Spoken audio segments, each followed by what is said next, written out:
નમસ્કાર દર્શક મિત્રો, રિયલ સમાચારમાં આપનું હાર્દિક સ્વાગત છે। સમાચારોની શરૂઆત કરતા પહેલા એક નજર કરીએ આજના મુખ્ય સમાચારો પર।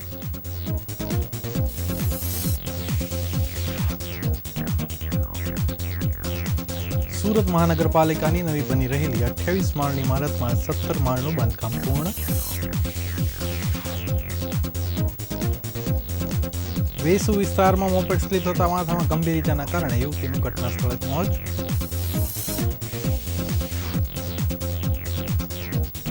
અમદાવાદમાં 1.19 કરોડની જ્વેલરી ચોરી કરનાર આરોપી સુરતથી ઝડપાયો।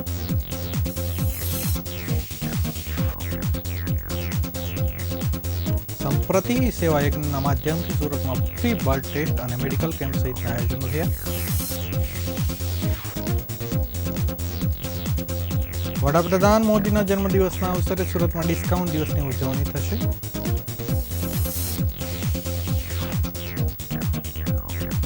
દુબઈમાં રમાયેલા મેચમાં ભારતના ભવ્ય વિજયની સુરતમાં બાદલ 4 રસ્તા પર ઉત્સાહભેર ઉજવણી થઈ।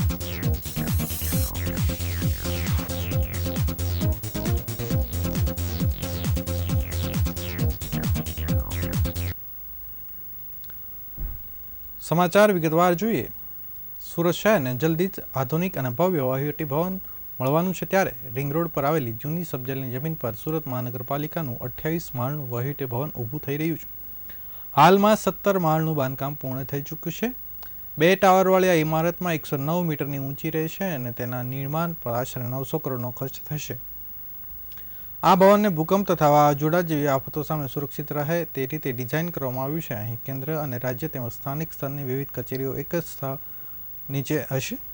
સુરત ભાજપ પ્રમુખ પરેશ પટેલ કોર્પોરેટરો સાથે નવનિર્મિત વહીવટી ભવનની મુલાકાત લીધી હતી।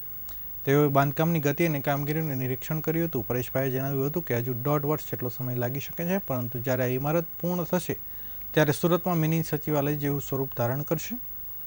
પરેશભાઈએ વધુ જણાવ્યું કે કોર્પોરેટરો જે કચેરીઓમાં આવન જાવન કરતા હોય તેમને જો કોઈ સુધારા કે સૂચનો આવતા હોય તો તે બાબતે ધ્યાનમાં રાખવા આ મુલાકાત ગોઠવાઈ હતી। સુરત મહાનગરપાલિકાના 2 ટ્વિન ટાવરવાળી 28 માળની ઇમારત બની રહી છે।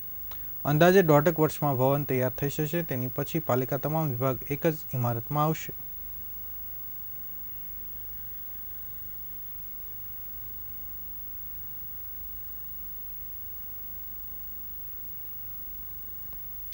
સુરતમાં મોપેડ પર જતી કાવ્ય અગ્રવાલ નામની એક સગીરાનું મોપેડ સ્લીપ થતાં માથામાં ગંભીર ઇજાના કારણે દીકરીનું ઘટના સ્થળે જ મોત નીપજ્યું હતું। વાલસોઈ દીકરીના મોતથી પરિવાર શોકમાં ગરકાવ થઈ ગયો હતો। પરિવાર દ્વારા ફરજિયાત હેલ્મેટ પહેરવામાં આવે તેવી દરેકને અપીલ કરતા જણાવ્યું કે જો આજે કાવ્ય અમારી વચ્ચે હોત, જો તેણે હેલ્મેટ પહેર્યું હોત।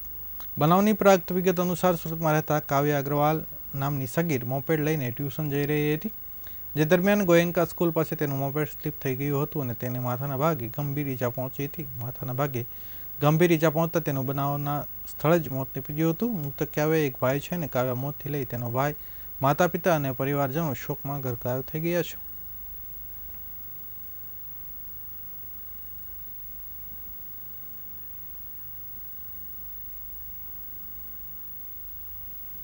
અમદાવાદના ઝવેરીવાડમાં આવેલી બેરા જ્વેલ શોપમાં થયેલી 119 કરોડની જ્વેલરી ચોરીના કેસમાં મોટો ખુલાસો થયો છે। આ ચોરી કોઈ બાહ્ય વ્યક્તિએ નહીં, પરંતુ દુકાનના છેલ્લા 15 દિવસથી કામ કરતો પટ્ટાવાળો શાહરૂખુદ્દીન કમલુદ્દીન મીરે જ કરી હોવાનું પોલીસ તપાસમાં સામે આવ્યું છે। આરોપી શાહરૂખુદ્દીને દુકાનમાં કામ શરૂ કર્યાના બાદ થોડા જ સમયમાં દુકાનની ચાવીઓ ક્યાં રાખવામાં આવે છે અને તિજોરી ક્યાં સ્થળે છે તેની સંપૂર્ણ માહિતી મેળવી લીધી હતી। 10 સપ્ટેમ્બરથી મધ્યરાત્રે અન્ય કારીગરો ઊંઘમાં હતા ત્યારે તેણે પોતાની પાસે રહેલ ચાવીઓનો ઉપયોગ કરી તિજોરી ખોલી અને સોના ડાયમંડના દાગીના બેગમાં ભરી નાસી છૂટ્યો હતો। પોલીસને બાતમી મળી હતી કે શાહરૂખુદ્દીન સુરતમાં સારોલી વિસ્તારમાં જોવા મળશે। તેના હાવભાવ અને કપડાના વર્ણનના આધારે પોલીસે કુંભારિયા 3 રસ્તા પાસે છટકું ગોઠવી તેને પકડી લીધો હતો। આરોપી પાસેથી પોલીસે કુલ 1,19,85,195,195ના મુદ્દામાલ સાથે કબજે કર્યો છે, જેમાં 14.17 ગ્રામ સોનાના દાગીના, 697 ગ્રામ ચાંદીના દાગીના, 2 મોબાઈલ ફોન સામેલ છે। તપાસમાં ખુલ્યું કે શાહરૂખુદ્દીન અગાઉ રાજકોટની એક જ્વેલરી દુકાનમાં પણ કામ કરી ચૂક્યો છે।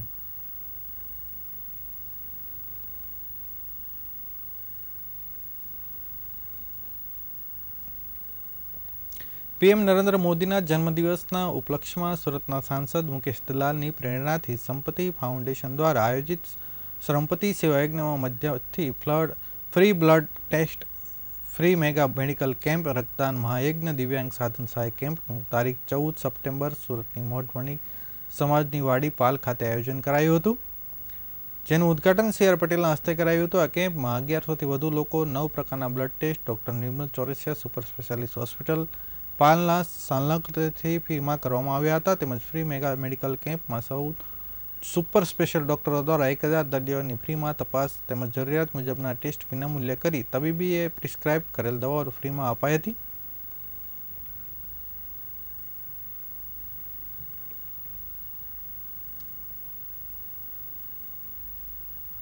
શાહ, ચેરમેન સંપ્રતિ ફાઉન્ડેશન. આદરણીય પ્રધાનમંત્રી નરેન્દ્રભાઈ મોદી સાહેબના જન્મદિવસના ઉપલક્ષ્યમાં સંપ્રતિ ફાઉન્ડેશન દ્વારા સંપ્રતિ ફ્રી મેગા મેડિકલ કેમ્પ, સંપ્રતિ રક્તદાન મહાયજ્ઞ, તમામ પ્રજાજનોના જેઓએ નામ એનરોલ કરાવે છે તેઓના રક્ત ટેસ્ટ ફ્રી કરવાના અને સાહેબના સેવા અને સમર્પણના જે 75 વર્ષ થયા છે એ નિમિત્તે 75 ટ્રાયસિકલ, 75 ફોલ્ડિંગ વોકર અને 75 બગલ ઘોડી જે દિવ્યાંગોને સશક્ત કરવા માટે પણ આજે વિતરણ થવાનું છે. આ તમામ પ્રકારનું આયોજન આજે મોઢવણીની વાડી પાલ ખાતે કરવામાં આવ્યું છે. નીરવ શાહ.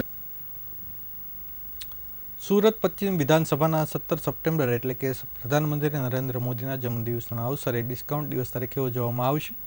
છેલ્લા 5 વર્ષથી આ ખાસ દિવસ સુરતમાં અનોખી રીતે મનાવવામાં આવે છે, જેમાં નાગરિકોને વિવિધ દુકાનો અને સેવાઓમાં વિશાળ ડિસ્કાઉન્ટ મળશે.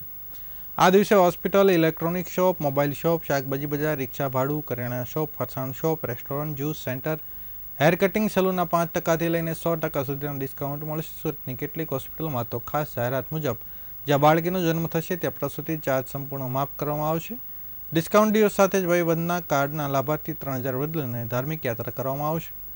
આ વડીલોને અંબાજી યાત્રા માટે લઈ જવામાં આવશે. ત્યાં તેઓ શ્રી યંત્રથી પૂજા કરાશે. ત્યારબાદ વડનગરની મુલાકાત રાખવામાં આવશે, જ્યાં હાડકેશ્વર મહાદેવ મંદિર યોજાનાર યજ્ઞમાં તેઓ ભાગ લેશે. તમામ વડીલો ત્યારબાદ સુરત પરત ફરશે.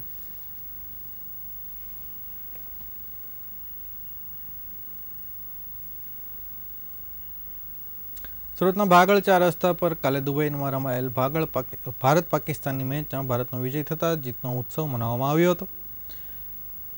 પાકિસ્તાન દ્વારા આતંકીઓને કાશ્મીરના પુલવામામાં ધર્મ પૂછીને ભારતીયોને કતલ કર્યા હતા અને ભારતના ઉલટવારમાં ઓપરેશન સિંદૂર પાર પાડી આતંકીઓનો ખાત્મો કર્યો હતો. તેવામાં જ એશિયા કપમાં એક તરફ સૂર ઉઠ્યો હતો કે ભારત પાકિસ્તાન મેચ નહીં જોય. એ જ દબાણમાં UAE દુબઈમાં ભારે દબાણમાં મેચ રમાતા એશિયા કપમાં ભારતની પાક પર સર્જિકલ સ્ટ્રાઇક એટલે કે 7 વિકેટથી પાકને હરાવ્યું હતું અને કેપ્ટન સૂર્યાના 47 રન. મેચ બાદ પાકિસ્તાનની ટીમ રાહ જોતી રહી અને ઇન્ડિયન ટીમ હાથ મિલાવ્યા વગર જ જતી રહી. તેવામાં સુરતના ભાગળ 4 રસ્તા પર પાક પર ભારતનો વિજયનો જીતનો ઉત્સવ મનાવવામાં આવ્યો હતો અને સેંકડો લોકો એકસાથે ભાગળ પર ઉતર્યા આવતા સુરત પોલીસ દ્વારા બંદોબસ્ત ગોઠવી દેવામાં આવ્યો હતો.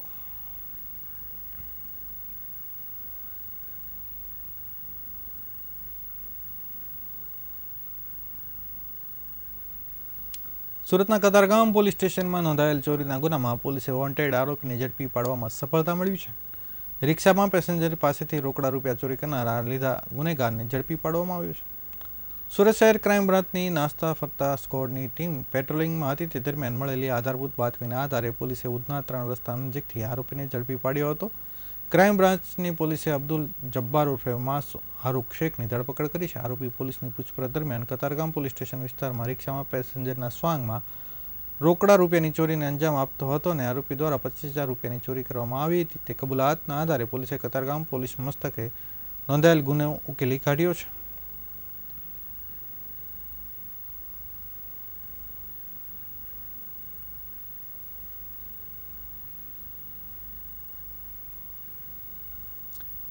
સમાચારો પૂર્ણ કરતા પહેલા ફરી એક વખત નજર કરીએ આજના મુખ્ય સમાચારો પર.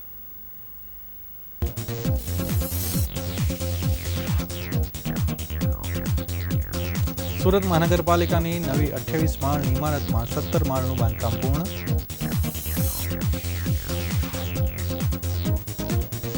વેસુ વિસ્તારમાં મોપેડ સ્લીપ થતા માથામાં ગંભીર ઈજાના કારણે યુવતીનું મોત.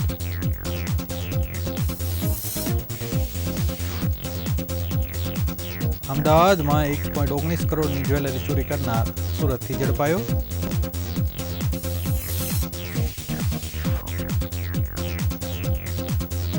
સંપત્તિ સેવા યજ્ઞના માધ્યમથી સુરતમાં free blood test medical camp સહિતના આયોજન થયા.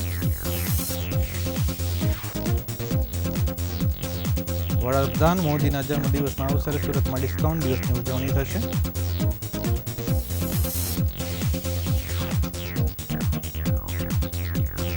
દુબઈમાં રમાયેલ મેચમાં ભારતનો ભવ્ય વિજય થતા સુરતમાં ભાગળ ચાર રસ્તા પર ઉત્સાહભેર ઉજવણી થઈ.